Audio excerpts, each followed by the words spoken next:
मंजिलें उनको मिलती है जिनके सपनों में जान होती है। अरे पंख से कुछ नहीं होता दोस्तों, हौसलों से उड़ान होती है। जी हाँ फ्रेंड, आज आपके बीच लेकर के आए हैं सक्षमता 2 परीक्षा में सम्मिलित होने वाले अभ्यर्थियों के लिए आवश्यक दिशा निर्देश। ये दिशा निर्देश बिहार सरकार यानी बिहार स्कूल एग्जामिनेशन बोर्ड यानी BSEB के द्वारा जारी किया गया है, जो सक्षमता 2 में सम्मिलित सभी अभ्यर्थियों के लिए बिल्कुल आवश्यक है। तो इस वीडियो को शुरू से लेकर अंत तक देखें और आपको बताते चले फ्रेंड, सक्षमता 2 का एडमिट कार्ड जो है यहाँ पर जो गाइडलाइन जारी किया गया है, इस बाबत जो है 16 अगस्त को डाउन हो जाएगा। आपका डाउनलोड कर सकेंगे सक्षमता 2 के एडमिट कार्ड को। 23 अगस्त को इसकी परीक्षा है। तो इस बाबत जो ये दिशा निर्देश है जो आपको दिया जा रहा है, ये काफ़ी महत्वपूर्ण है। तो चलते हैं सीधे बिना देरी के अगले स्लाइड पर और देख लेते हैं बिहार सरकार BSEB के द्वारा क्या कुछ दिशा निर्देश दिए गए हैं कैंडिडेट के लिए। सबसे पहले आप जब सक्षमता परीक्षा देने जाएंगे तो ये परीक्षा जो है 150 मिनट यानी 2.5 घंटे की होगी, जिसके लिए 150 अंक होंगे और परीक्षा में केवल 5 अनुभाग होगा। प्रत्येक प्रश्न समान अंक के होंगे। प्रत्येक सही उत्तर के लिए 1 अंक होगा। नोट गलत उत्तर के लिए नंबर नहीं काटी जाएगी। तो ये आपको जैसे ही आप कंप्यूटर खोलेंगे वहाँ पर मिलेगा। ऑनलाइन परीक्षा 2024 में आपका स्वागत है। यह अभ्यास 30 मिनट के लिए अवधि के लिए और अभ्यास के लिए आपको 25 प्रश्न मिलेंगे। वो 25 प्रश्न जब आप सॉल्व कर देंगे तब जाकर के परीक्षा में सम्मिलित होंगे। जो भी आपका टाइम रहेगा परीक्षा का, मान लीजिए आपका टाइम 1 बजे से है तो आपको 11:30 बजे एंट्री कर दिया जाएगा, लगभग 1.5-2 घंटा पहले। और आप 12 से 12:30 बजे तक आप अभ्यास करेंगे। फिर उसके बाद जो है 1 बजे से आपको परीक्षा दिया जाएगा। तो सबसे पहले देख लीजिए, गलत प्रश्नों के लिए नकारात्मक अंक की कटौती नहीं की जाएगी। अब वास्तविक परीक्षा के लिए क्या कुछ आपको निर्देश दिया जा रहा है, इसको आप बिल्कुल ध्यानपूर्वक देखें। सबसे पहले जो है 2024 के लिए पंजीकरण किया गया। जो एडमिट कार्ड में आपका नंबर रहेगा, रजिस्ट्रेशन नंबर, और आपके डेट ऑफ बर्थ से आपका पंजीयन हो जाएगा। कृपया सुनिश्चित करें कि आपके पास कोई निजी सामान ना हो। आपके पास केवल आपका प्रवेश पत्र और पहचान पत्र मूल प्रति में होना चाहिए। कृपया आप अपने साथ एक पासपोर्ट फोटो भी लाएं। तो आपको आधार कार्ड और आपका एडमिट कार्ड और आपको एक फोटो लेके जाना है। उसके अलावा कई सेंटर्स में तो मेटल वगैरह के सामान जो है, जो लेडीज अभ्यर्थी थी उनके नाक के नथिया, कान के बाली वगैरह भी खोल दिए गए थे। तो यहाँ पर आपके सामने उपलब्ध कंप्यूटर स्क्रीन पर आपको रोल नंबर दिया गया है, उपभोगकर्ता लॉगिन आईडी के रूप में दर्ज होगा। आप पासवर्ड आपको दिया जाएगा, वहाँ पर जन्मतिथि आप लिखेंगे और उस पर जो है लॉगिन कर देंगे आपका एडमिट कार्ड के रजिस्ट्रेशन नंबर और आपके जन्मतिथि से, और वहाँ लॉगिन पासवर्ड जो है वहाँ पर आपको मिल जाएगा। जी हाँ फ्रेंड, कृपया अनुदेश सीट को सावधानी पूर्वक पढ़े तथा उसके पश्चात मैंने अनुदेशों को पढ़ लिया पर क्लिक करें। मेन एग्जाम में प्रवेश के पूर्व आपको सैंपल टेस्ट देना होगा। जो सिंपल टेस्ट है आप उसमें सही गलत जो भी लगाना है, यानी कहने का मतलब आपने जो है CBT यानी कंप्यूटर बेस्ड जो टेस्ट होता है उसके लिए आपने तैयारी कर ली और एक बार प्रैक्टिस कर लिया। यहाँ पर आप देख पा रहे हैं I have read the instruction, मैंने अनुदेशों को पढ़ लिया। इसको जैसे ही क्लिक करेंगे आपके सामने नेक्स्ट पेज खुल करके आएगा। नेक्स्ट पेज में क्या होगा, यदि आपको प्रश्न पत्र में किसी प्रश्न पर भी संदेह है या कोई सुझाव है, कृपया अपने ऑनलाइन दावों को प्रश्न फीडबैक में भरें। परीक्षा में सबमिट करने के बाद आएगा। जी हाँ, कोई भी दिक्कत है तो वो आएगा। यदि आप प्रश्न पत्र पर मुद्रित आपका कोई भी विवरण आपकी समझ के अनुसार सही नहीं है तो कृपया आप उपस्थिति पत्र पर हस्ताक्षर करते समय परीक्षा प्रशासक को अपना सही विवरण भरकर सबमिट करें। यदि आपको वहाँ पर दिक्कत दिखाई पड़ रहा है तो परीक्षा शुरू होने के पहले आपको अपने परीक्षा टर्मिनल की स्क्रीन पर प्रदर्शित अभ्यर्थी निर्देश पत्र में से एक वक्तव्य दिखाई देगा। कृपया प्रवेश पत्र में अपने हाथ लेखन में उस वक्तव्य को अंकित लिखें। वहाँ पर लिखना पड़ेगा जो वहाँ पर आपको दिखाई पड़ेगा।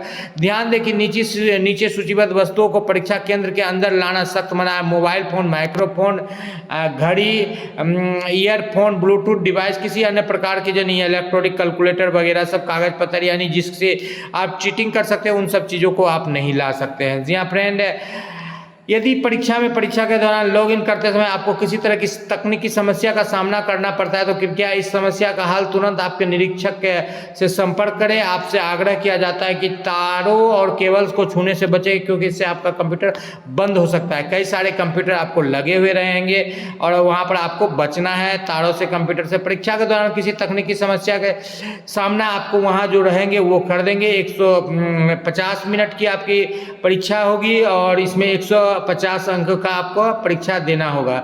सभी परीक्षा में की वीडियोग्राफी निगरानी की जा रही है, इसलिए आपको बातचीत नहीं करना है, कोई भी अनफेयर मीन्स नहीं करना है। अभ्यर्थियों को परीक्षा का सोचने से पहले निरीक्षक को जो है जमा कर देना है अपना मूल प्रश्न, यानी जो भी इंस्ट्रक्शन वहाँ देंगे। प्रश्न पत्र के बारे में, इस पत्र में बहुविकल्पीय वस्तुनिष्ठ प्रश्न है, जिनमें से 4 विकल्प में से एक सही है। कंप्यूटर आधारित परीक्षा बंगाली उर्दू अनुभाग को छोड़कर द्विभाषी अर्थात हिंदी एवं अंग्रेजी भाषा में पत्र होगा और प्रश्नों के उत्तर विकल्प भाषा में दिखाई देंगे। दोनों भाषा में आप देख सकते हैं। कई बार जो है कई त्रुटि रहते हैं प्रश्न में, तो अंग्रेजी को भी देख लेना चाहिए। हिंदी में यदि दिक्कत होता है तब अंग्रेजी अथवा हिंदी भाषा में तैयार किए गए द्विभाषी प्रश्नों में से कोई विसंगति होने की स्थिति में अंग्रेजी संस्करण मान्य होगा। आपको देख लेना है कि यदि दोनों में से कोई कन्फ्यूजन दिख रहा है तो इंग्लिश ही मान्य होगा। इस बाबत पर जो है कई सारे प्रश्न अभ्यर्थियों के गलत हो रहे हैं। वो हिंदी को एग्जाम देते हैं और हिंदी को मान के ही चले जाते हैं और वहीं पर अंग्रेजी में जो है उसका जो है सही उत्तर रहता है और उनको बाद में पता चलता है। स्क्रीन के शीर्ष पर दाएं कोने में एक घड़ी उपलब्ध रहेगा। यहाँ पर आपको एक घड़ी वॉच मिलेगा जिसमें टाइम आपको जाता हुआ दिखाई पड़ेगा। अनुरोध है कि परीक्षार्थी पूरी करने के लिए शेष समय की जानकारी हेतु इसे देखते रहे। परीक्षा के लिए निर्धारित अंक योजना 1 है, यानी 1 पर प्रत्येक सही विकल्प के लिए 1 प्रश्न मिलेगा। एक बार कंप्यूटर स्क्रीन पर केवल 1 प्रश्न प्रदर्शित किया जाएगा। अभ्यर्थियों को अगले प्रश्न पर जाने के लिए स्क्रीन के नीचे नेक्स्ट क्वेश्चन पर क्लिक करना चाहिए अथवा पिछले प्रश्न पर जाने के लिए प्रीवियस क्वेश्चन, आगे जाना है तो नेक्स्ट और प्रीवियस, और जैसे ही आप करिएगा सबमिट तो सबमिट हो जाएगा। जिस प्रश्न को भी आप विकल्प को आप ओके करिएगा। प्रश्नों को दी गई समय सीमा के भीतर किसी भी क्रम में हल किया जा सकता है। आप 1 नंबर के बाद 10 नंबर बना सकते हैं, 25 नंबर बना सकते हैं, बाद में आपको देखना होगा, या आप उसको पेंडिंग में रख सकते हैं। अभ्यर्थी को 4 विकल्पों में से एक विकल्प माउस से क्लिक करना होगा।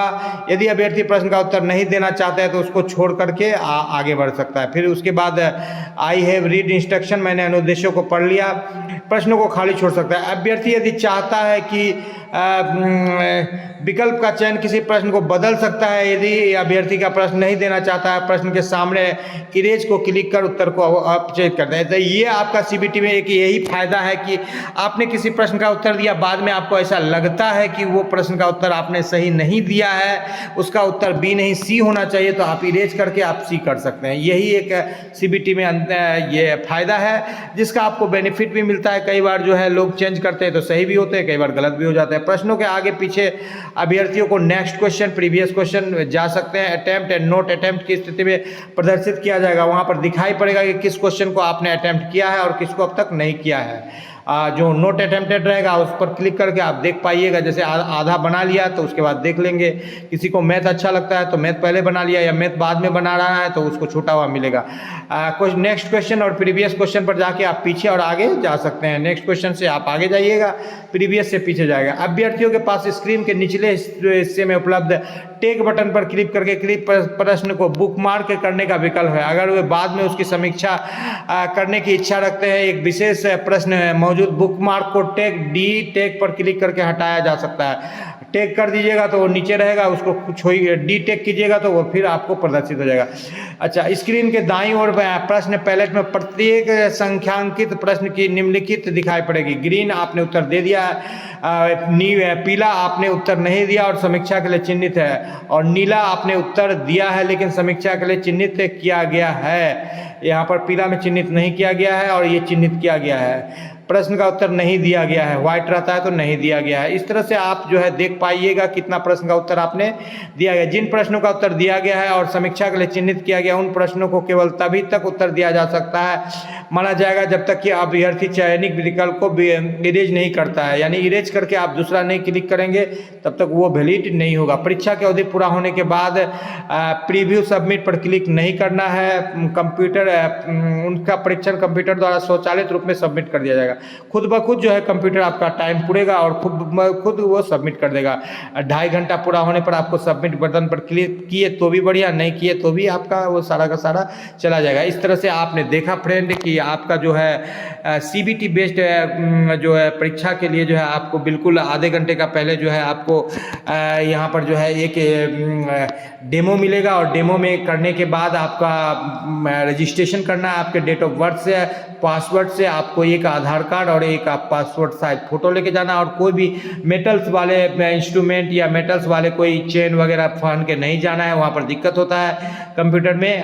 जो भी वहाँ पर खुलवा दिया जाता है और आपको जो भी इंस्ट्रक्शन दिए जाएंगे उसको फॉलो करते हुए आपको बातचीत नहीं करना है और देना है। इसमें एक फ़ायदा यही है कि आप बार बार चेंज कर सकते हैं और सारे क्वेश्चंस आपको दिखाई पड़ेंगे ग्रीन कलर में और पीला कलर में, ब्लू कलर में, व्हाइट कलर में। इस तरह से आपने आज देखा कि आपको किस तरह से CBT मोड में सक्षमता 2 की परीक्षा देना है। इसी उम्मीद के साथ कि आपका परीक्षा बिल्कुल अच्छा जाए, आप अच्छे अंकों से आपके मनचाहा पोस्टिंग हो। वीडियो को लाइक कर दे, चैनल पर नए हैं या अब तक सब्सक्राइब नहीं किया है तो सब्सक्राइब कर ले। द स्मार्ट ज्ञान अड्डा आपका अपना चैनल है साथियों, जो आपके उज्जवल भविष्य की कामना करता है। वीडियो को शुरू से लेकर अंत तक देखने के लिए आपका बहुत बहुत धन्यवाद। आपका दिन शुभ हो। जय हिंद, जय भारत, वंदे मातरम। तो ये था बोर्ड BSEB द्वारा जारी किया गया सक्षमता 2 में सम्मिलित होने वाले अभ्यर्थियों के लिए आवश्यक दिशा निर्देश। आपको जरूरत के हिसाब से सक्षमता 2 के प्रश्न पत्रों का भी आपको हल दिया जाएगा। जी हाँ फ्रेंड,